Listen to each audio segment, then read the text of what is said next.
Michelangelo's Pietà. Michelangelo, born on the 6th of March, 1475, in Caprese, was a sculptor and an artist. One of his most famous works as a sculptor was the Pietà. Michelangelo is significant to art in Rome. Michelangelo first came to Rome in 1496 as a 21-year-old. Eventually, Michelangelo made a life-size marble statue of Cupid. However, some scholars say it could be Apollo. He sold it to a man by the name of Jacopo Galli. This piece is now lost.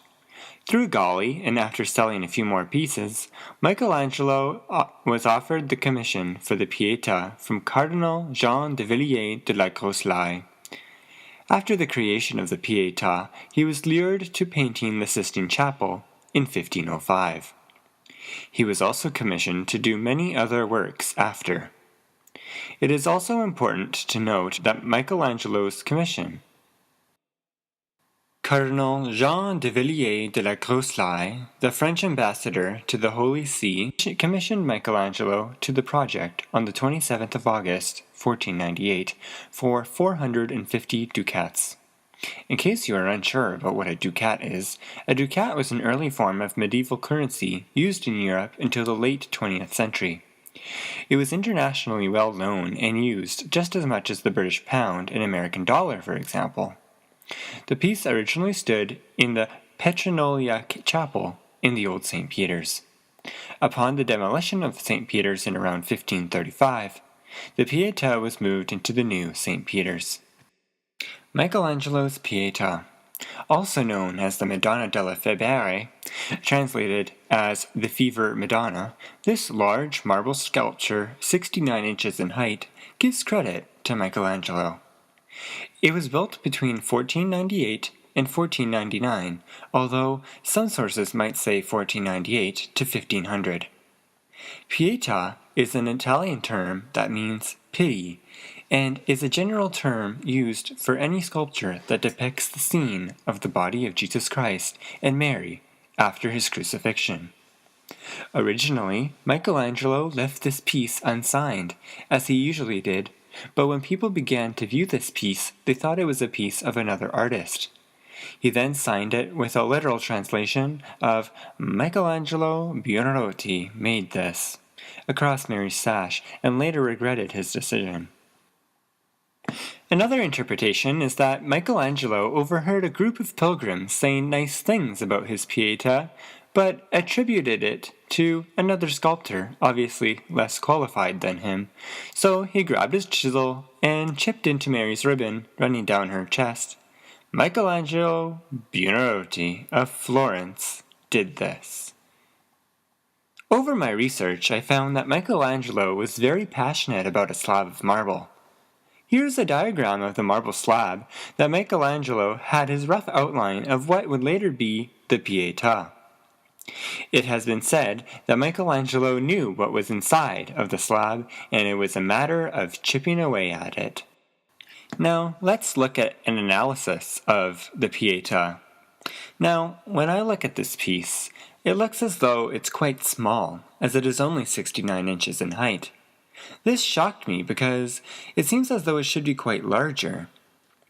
According to Dr. Beth Harris and Dr. Stephen Zucker, it looks small in relationship to the chapel that holds it, and especially in relationship to St. Peter's, which is just so vast. This sculpture was made for a cardinal in the old St. Peter's, which was significantly smaller than the current one, and so it would have had a different relationship to the architecture. Let's see what else they have to say about it.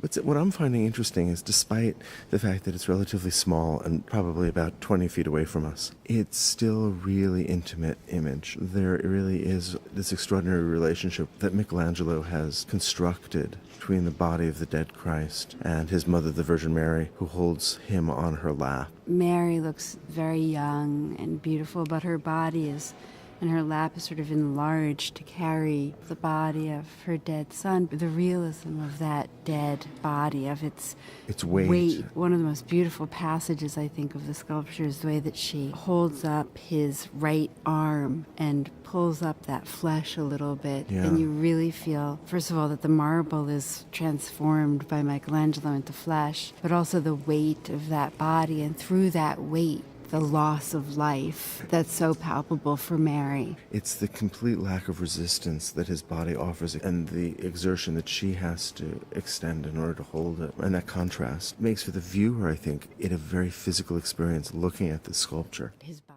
If we look at it a little bit closer, his body looks so much as the body of a young man. Just look at the rib cage and the abdominal muscles.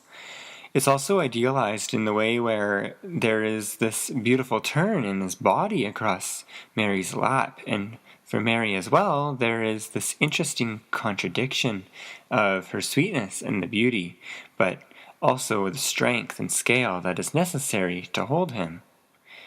Look how deeply, though, that the marble is carved.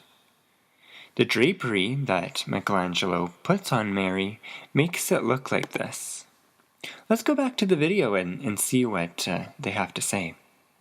His head is thrown back, so there's alternation between those two necks for me. And his neck is exposed to us, incredibly vulnerable. Christ's foot hangs in midair. Mary, her left hand is open and pointing delicately forward, as if she's still trying to comprehend his death. But I think there's also a way of presenting Christ's body to the viewer, saying, this is the path to salvation. This is God's sacrifice for mankind, my sacrifice of my son that makes possible your redemption. There is a kind of rhythm that points to that hand. The drape and the knee point up towards Christ's knees, which in turn create a kind of rhythmic bridge to her hand and to that sense of wondering. This is very clearly an image that's meant to be contemplated, and the pain and the suffering that Christ has endured, and Mary's endured, that Mary is enduring, is meant to be contemplated as a pathway. They're polishing the floor. Okay, let's move on.